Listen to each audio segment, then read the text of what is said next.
Taxi cabs in the world of cars has always been a big topic of confusion for a lot of people because when Mattel first released Vern, the red taxi cab from Cars 1 way back in 2010, everyone just started going bonkers asking the question, how can a car get into another car and go for a ride? Like, it doesn't make sense. Would Otis, if he wanted to go to Radiator Springs, he was stranded out on the highway, would he just hop on top Vern and go for a ride? Like, would he somehow compact down in size and just hop in through his door?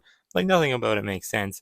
But the funny thing is, Disney and Pixar actually answered this question for us way back in 2006 when the first Cars movie was released on Blu ray with the Cars Finder game. That was a playable game you could play after you watched the movie. It was like in the menu of the Blu ray. And I just always found that funny how people always ask this question, including me, because I only found this out a few years ago. But I don't know. It's always been there. If you wanted to know how, you just go play the Car Finder game, look up Vern's bio, and it'll tell you. They simply act as a guide. You know, if Otis wanted to go somewhere, what would he do? He'd go behind Vern, and Vern would tell him where to go. Only thing is that I find a little bit confusing about this is what if like they were stopped in maybe like an or yellow light and the red light was fast approaching. Vern went through, Otis didn't get to in time. Then they'd get kind of like lost from each other. Also, how does the payment work for this? You know, how does Otis pay Vern to kind of like be his guide? It doesn't really make sense. But anyways, there's your answer to the question. And today, of course, we're going to be reviewing a taxi cab that is Revney Grillante. So welcome on back to the Cars Garage, everyone. Very confusing little rant there, but we had to get it over with because I know if I don't say that, then a lot of people are going to be asking me in the comments, how does a taxi cab work in the world of cars? It doesn't make any sense. Well, if you want to know, go look up Vern's bio in the Cars Finder Blu-ray game, which I don't think is in my Blu-ray that I have, because I have like the newer one from 2012, so oh well, I guess I won't be able to play. Anyways, here's Revney. First released in 2022, singles case J, never released again. I know, just the beginning of 2024, and I just found this guy now. Kind of random, but yeah, I actually did find him on at Wally Mart. I didn't actually find him on eBay or something, which I was planning on doing if I wasn't able to find him sooner or later, because he hasn't been released since then. And apparently he's also showing up, his case, I should say, also showing up at Dollarama stores throughout Canada now. So I don't get what's going on with cars lately in Canada, but they've just been showing up at all kinds of stores, all kinds of different cases, not even just the newest ones, a lot of ones from 2022 and everything. So, oh well, I'll take it. He was released with a couple other really cool background characters, like you probably know who, Bertha Butterswagen, who has actually a canceled car. I'm trying to get her off camera. There she is. Tiny little car from Cars 1. Of course, Vern, or not Vern, I'm going to call him Vern a lot throughout this video, I wouldn't doubt. But Revney, he's from Cars 2.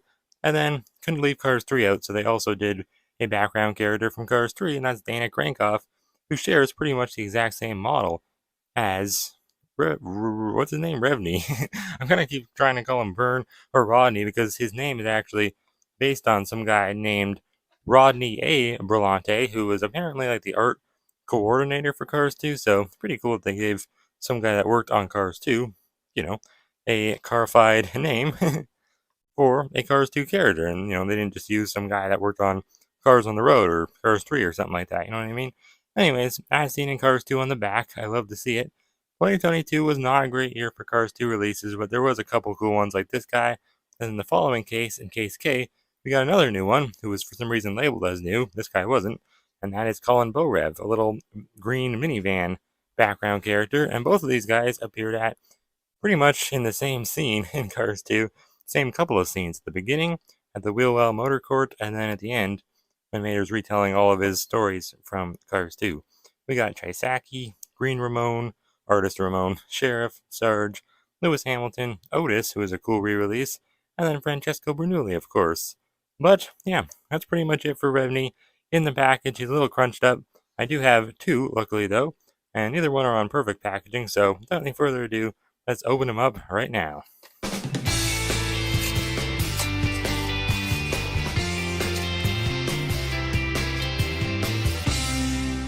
I gotta say, it feels so good to get a new character from Cars 2 for a change. Like, it's something that really doesn't happen that much anymore. It's kind of become a rare occasion that we get a new character from Cars 2.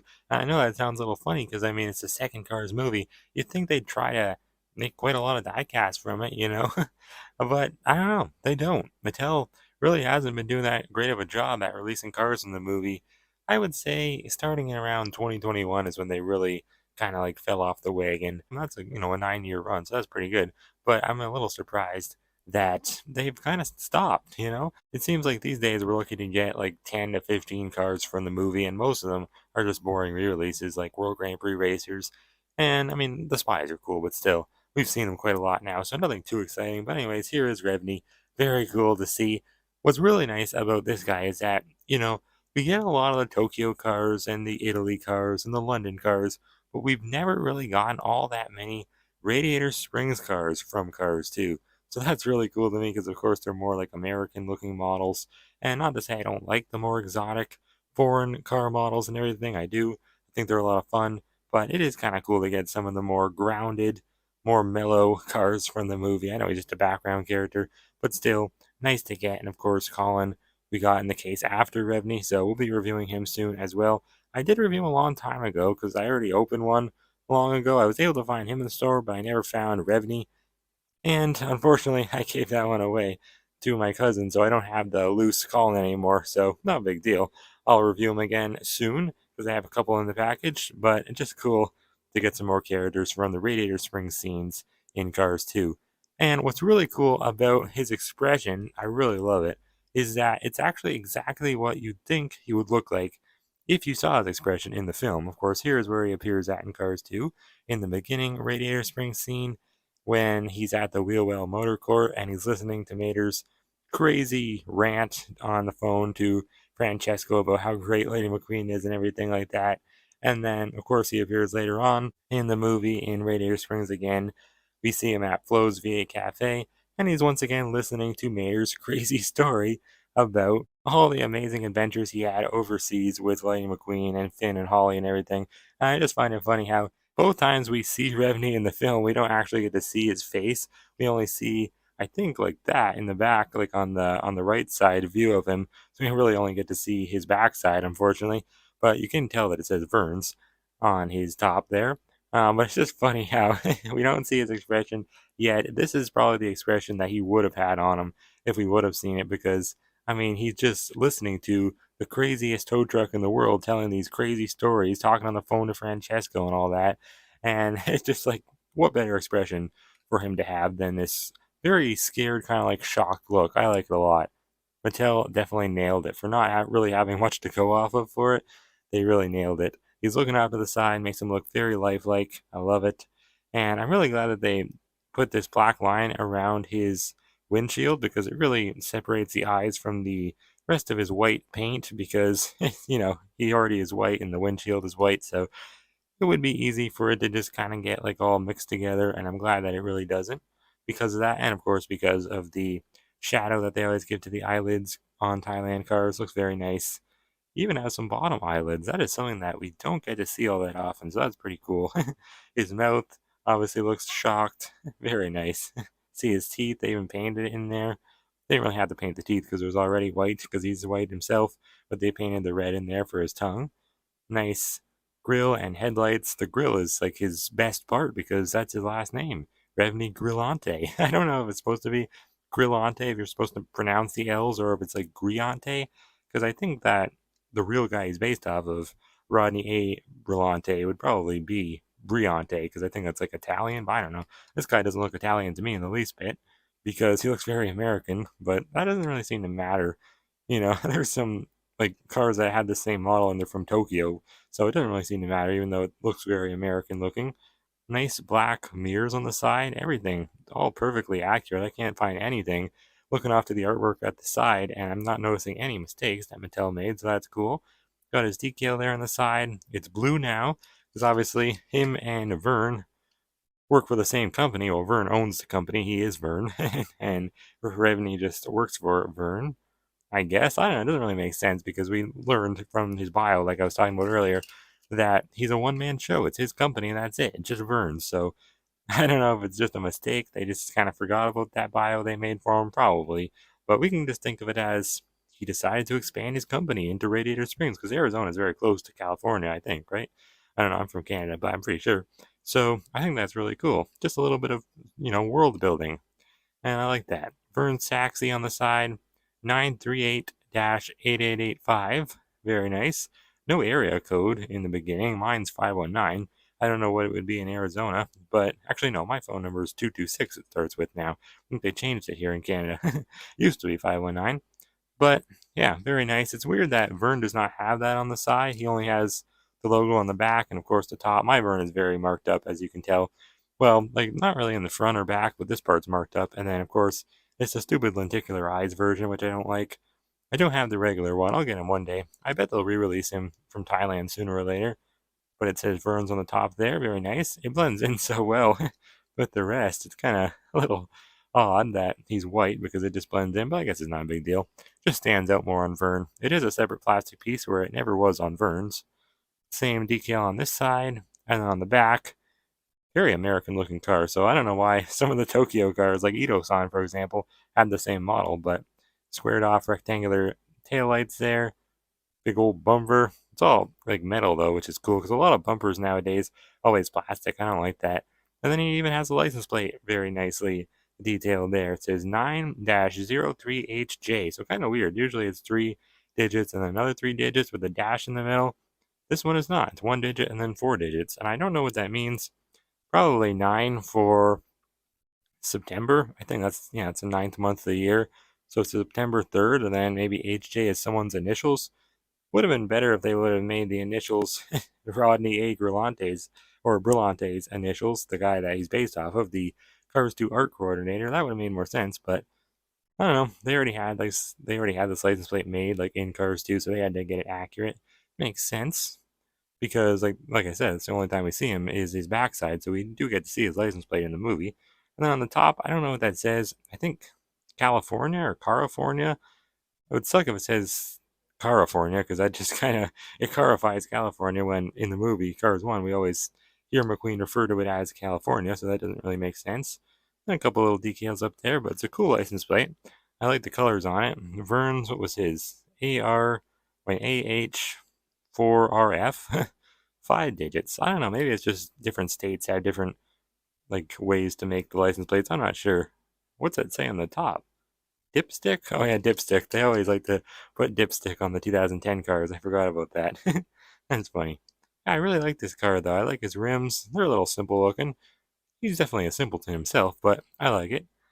On the base, R18A, so the 18th week of 2021, I guess. Kind of early, because he got released in like mid 2022, so like over a year before he came out, he was made. That's kind of weird.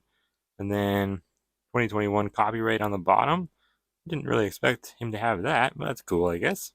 I like when they copyright it just because, I think it helps looking back. It's like, oh, when did this car get released? I know you can tell from the date stamp, but I think it helps for, younger kids and stuff that don't know how to read date stamps because I only just found out not too long ago how to read them. They're not hard or anything, but I just think that's a cool skill to know how to read a date stamp. I think I'm pretty good with doing Chinese, Vietnam, and Thailand date stamps now, so that's cool. Yeah, here he is next to Vern, obviously a different model. So funny how he works for Vern. It doesn't make any sense, but I don't know. I guess it could make sense. You can just kind of make a story up as to why Vern would have expanded his company into Arizona, or maybe Revney was just off duty. Maybe he's really stationed in California and he just went to Arizona to see McQueen or something. Maybe he's a big McQueen fan. Who knows? Anyways, there is a lot of other cars that share the same kind of model, like Chuck Manifold here. I don't think, no, he's not the exact same model, but they are similar, so I thought I'd bring him in. Different taillights, and I think just all around a smaller car, but kind of similar.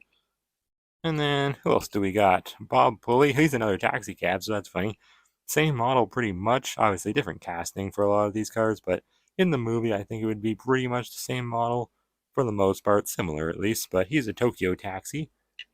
Also in Cars 2, we've got a lot of different taxis in Cars 2. Wow, when you think about it, because you got this one, there's other colors of this one too that they haven't released as diecast, and then there's also quite a few in London, England. I don't really think there's any in Italy for some reason, but it's funny. I didn't realize how many there were.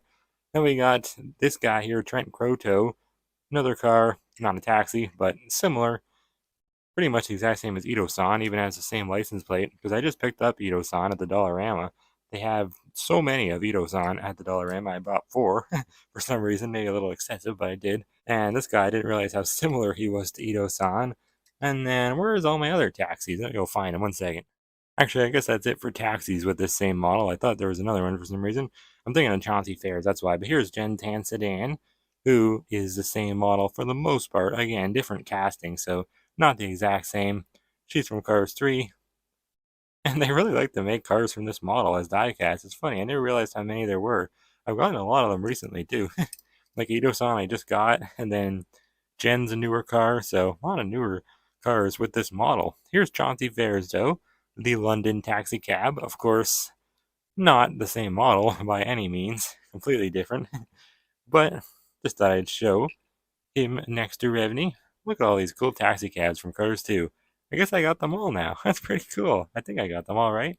They could make Bob Pulley, but orange, and then they'd have another one. They could make maybe some from Porta Corsa, if there is any. I'm not really sure if there is, to be honest. I kind of forget. I don't think I remember seeing any from Porta Corsa, but I think I got all the taxi cabs except for Fair Game, but he's not a real taxi cab, or at least not one in service. And also, I don't have him yet because he's kind of rare. But yeah, anyways, pretty much it for these guys. We're accumulating quite the nice little assortment of cars from the Wheelwell, Motor Court, and Radiator Springs scenes from Cars 2 now here in the Cars Garage, so that's pretty cool. And I'll be opening Colin Borev within the next month or two, and we'll review him again, and we'll just have a great time with our Cars 2 characters here. So I hope you guys enjoyed. Thank you guys so much for watching this video. And with that, I'll see you guys next time right here on the Cars Garage.